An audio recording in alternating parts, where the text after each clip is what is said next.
Hello YouTube and welcome back to the channel outside the target demographic. Today I'm going to be rednecking my rainwater storage cube to the downspout. Let's get started. So you can see, hi Inara, the twin sister is already hooked up, but this is a 330 gallon or 1,250 liter capacity liquid storage cube, and I will be storing rainwater in it. We have a 2-inch throw valve here, and it will dump, it's probably 15-20 gallons a minute through here. I neck it down to a male threaded garden hose that I cut. I'll be putting that there, and now we can hook up a garden hose to it and we can water the garden without electricity or anything with healthy rainwater. The second benefit is this will be supplied from the west side of what I call the 1,400 square foot barn. This one is feeding from the east side. So whenever it rains, I can fill 2 cubes to double the capacity of 330 gallons, which is 660 for those paying attention at home. And I can fill both of them independently by filling them off of different sides of the, A-frame slanted roof there. So the other benefit is not only will I have 660 gallons of rainwater on tap, but when this overflows, it'll route back to the downspout on the other side of this corrugated metal wall here. And should I ever need it, because we have had a couple of droughts, there's a pond right here that has gotten very, very low before, and having the ability to dump 660 gallons within an hour to top this back off will help keep the fish and the frogs very happy. So let's go ahead and get started with rednecking some connections. So I have on order a cap that will go over this, but we can go over here and I'll show you what we'll be doing. So up here we have a cap. I burrowed a hole through it and routed a regular garden hose. I found these on the side of the road. They already had kinks and cuts and stuff in it anyway, so nothing lost. They're staying out of the landfill and they're being repurposed. So what we're going to do is this goes up into the downspout. I cut a small little hole and I put it near the top of this section. So if I need to, I can lift this section up and angle it and pull it out, and I can clean out the top of the hose there. I'll show you what I mean by that. Oh, there's a robin's nest right there. And we're gonna have the roof collecting up that water. The water collects into a funnel. That funnel will route the water down into this guy. 2 days ago, we were at 70 gallons. We're now at over 250. So this fills up pretty quick. When it does fill up, I've made this airtight. The hole that I drilled into the lid, I went ahead and sealed with some caulk and glue. So what'll happen, the rainwater comes down, it goes down into the hose, starts filling this guy. This is allowed to burp because, again, it's a closed airtight container, so it keeps burping through that hose. What'll happen is once this overfills, the water will just start getting stuck in the hose, right? Because it has no place else to go until it gets back up to the top, and then it will overflow out of that funnel, return down, and in both cases, it will be going into our pond. So I'm going to be reproducing the system here. The nice thing is, I showed you over there, I had a section of garden hose. All I do is cut the garden hose to the same length as the width of the tape. I kept wounding it until it fits in the inner diameter hole here. So snugly that I'm having difficulties doing it one-handed. So through the miracle of editing, you get it back into place, and when I throw it, I do have a little bit of leaking, but mostly without any kind of electricity or pumps or maintenance or failing components or moving parts or just with gravity and the ridiculous weight of this water. So typically it's 8.3 pounds per gallon of water. So let's make a simple math and say it's 10 pounds per gallon. This can weigh about 3,000 pounds, in which case you have a lot of pressure, probably 3,000 pounds of pressure trying to find a way out. That way out is right here. As soon as I turn it on, you get a pretty decent flow, better than the well water that we get up by the house as far as flow rate is concerned, with the additional benefit of being able to remove this at any time that I want to. I'm going to get out of the way because when I throw this, we have a ridiculous amount of volume and flow and pressure, as it turns out. So the garden is probably 30 yards, 40 yards away. It is a little bit downhill. It's probably maybe 15, 20 feet below the elevation of this guy.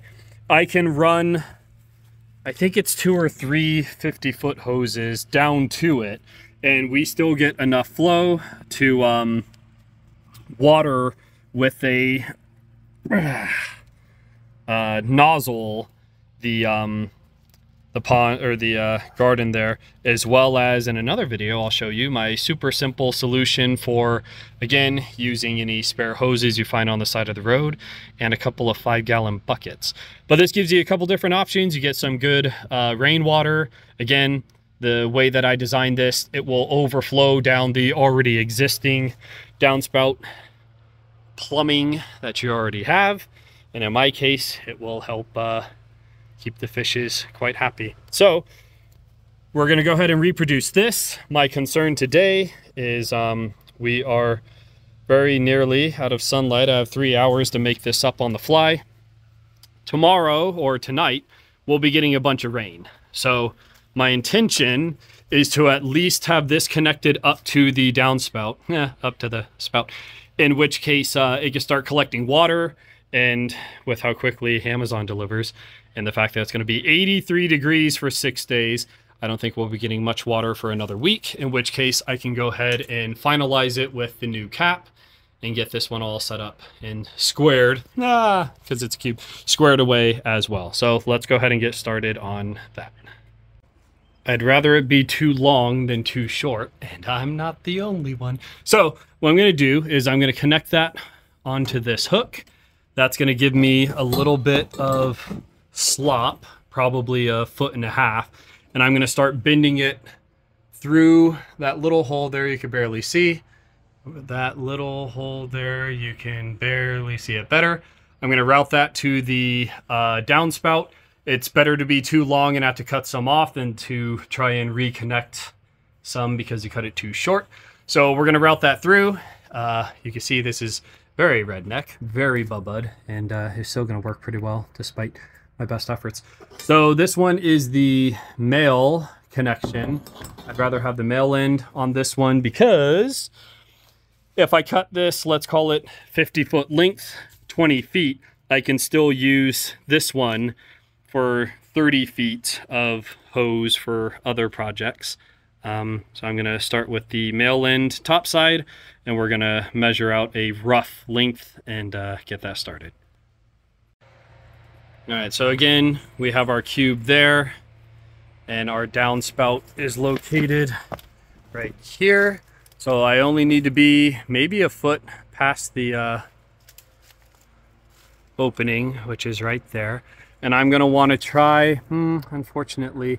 So the problem here is it cannot be a roller coaster. You cannot start here and do a dip and go back up and go down. I suppose you could with enough pressure, but we're going to try and give it the path of least resistance. So I may have to try and get it in between the wood and the metal down here versus putting a little loop-de-loop. I thought that was a mosquito. Doing a little loop-de-loop up through that, but we will route it. So this is just showing you the entirety of the metal roof here will be collecting nice clean water without all the gravel shingles adding chemicals to it. It'll go down here. Typically it goes down into a black pipe that will continue into the garden. We're going to redirect it so it goes down the hose. Once that overflows, it will continue flowing back down its original path. So far, so good. So we got this routed through. The next hurdle we'll have to tackle is I need to get this loose by undoing this screw. For those of you who are new to the channel or haven't seen my drill bit life hack, on the side of your drill, use some double-sided foam tape and connect a bit holder. So now I don't have to worry about where I misplace those, and I can pull one at a time, see which one fits, or if I have a screw that I haven't used yet that I'm about to start setting, I can just line up the screw with each one of these heads, find which one fits it best, pull that one out, put it in the adapter, and get to work.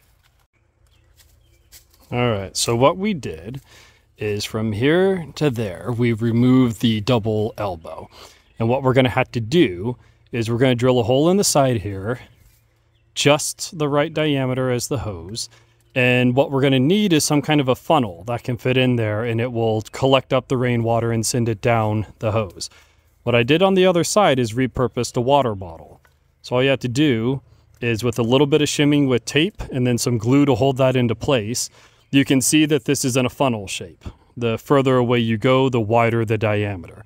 So all I'm gonna do is determine at what height I need to cut this so that it can fit inside the downspout.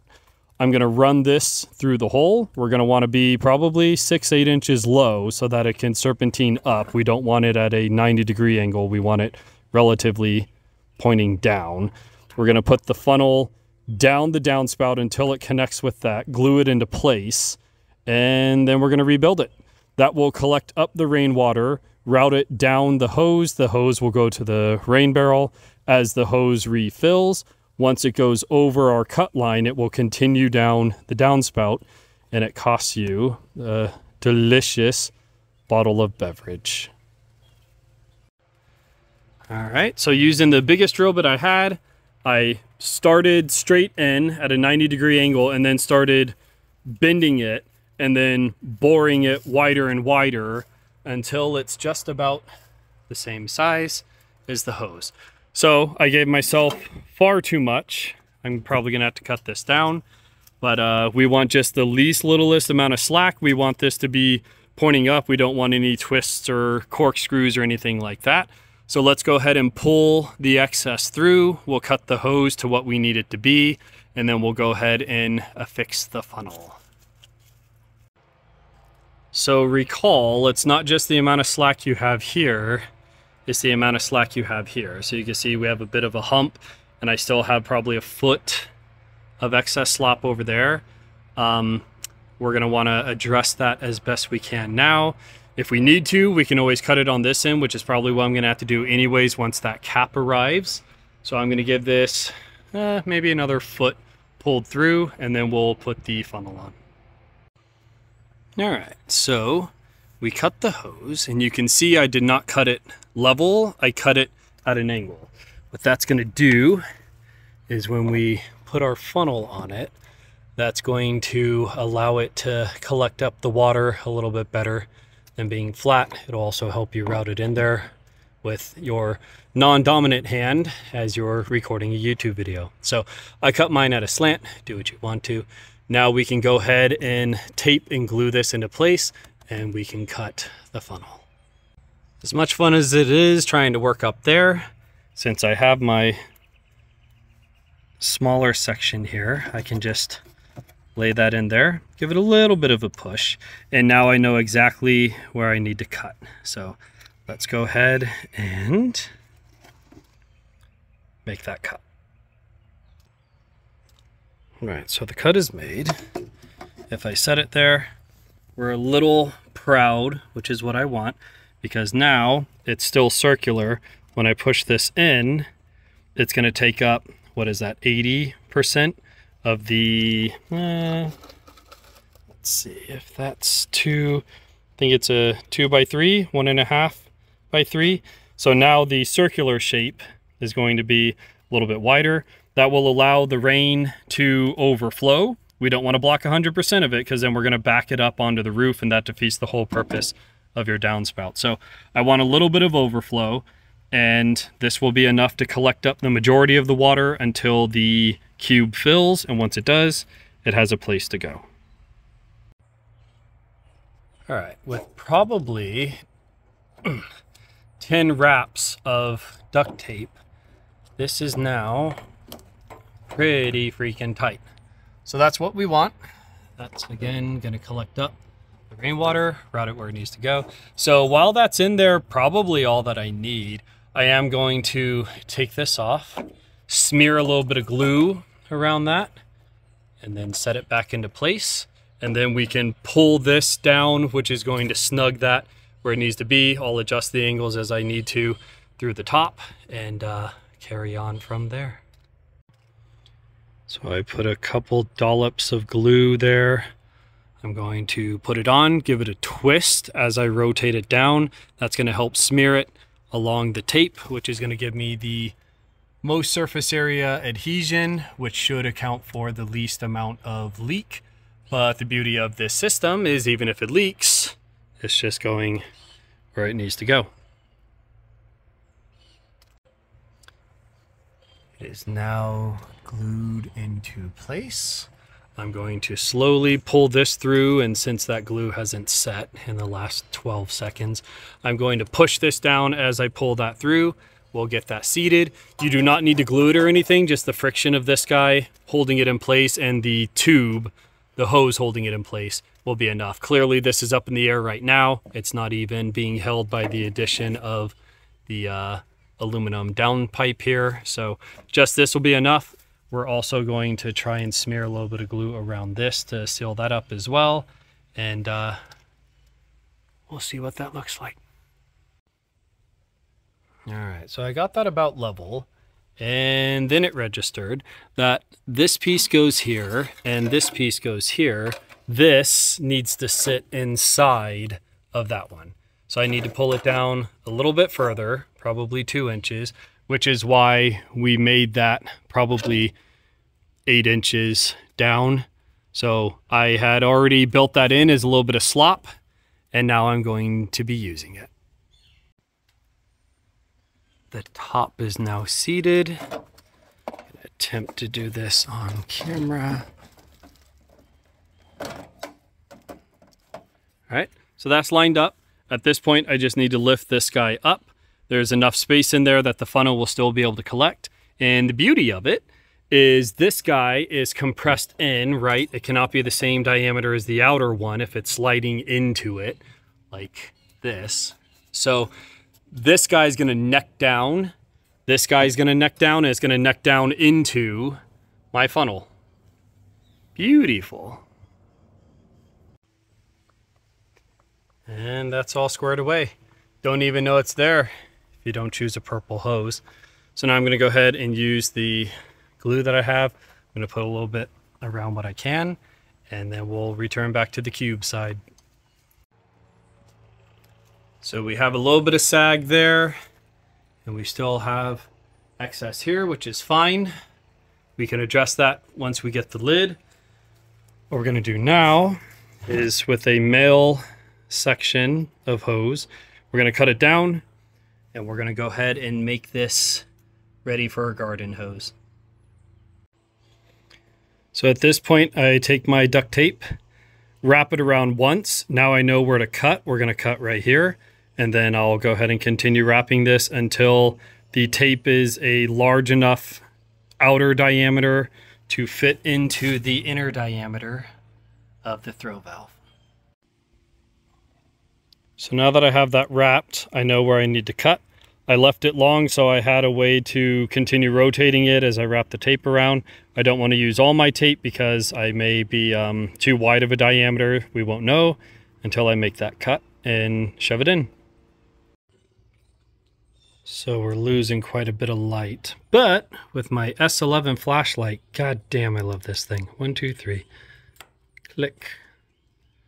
Ah, It's beautiful.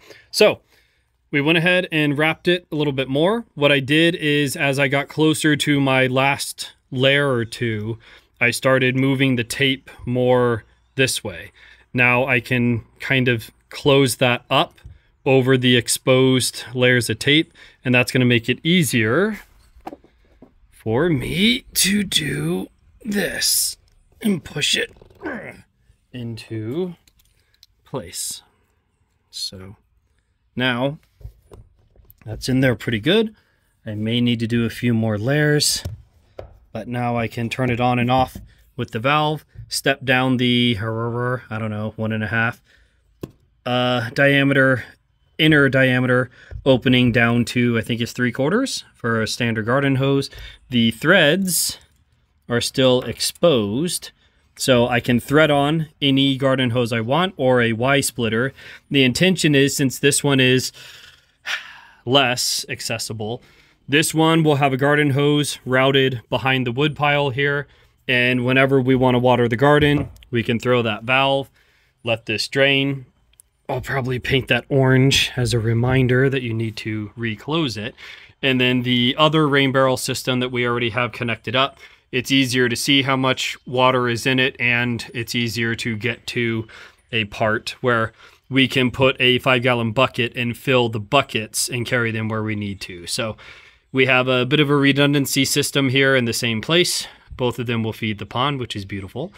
So this is about as far as I can go today.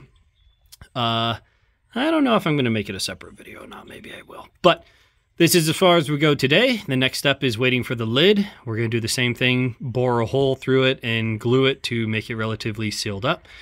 And then this guy will be a very, very, very low maintenance way of having 330 gallons of probably the best water you can have for your gardening or around the yard purposes. So as always, this is outside the target demographic. Any questions, comments, concerns you have, leave them in the comments section below, and I will catch you guys in the next video.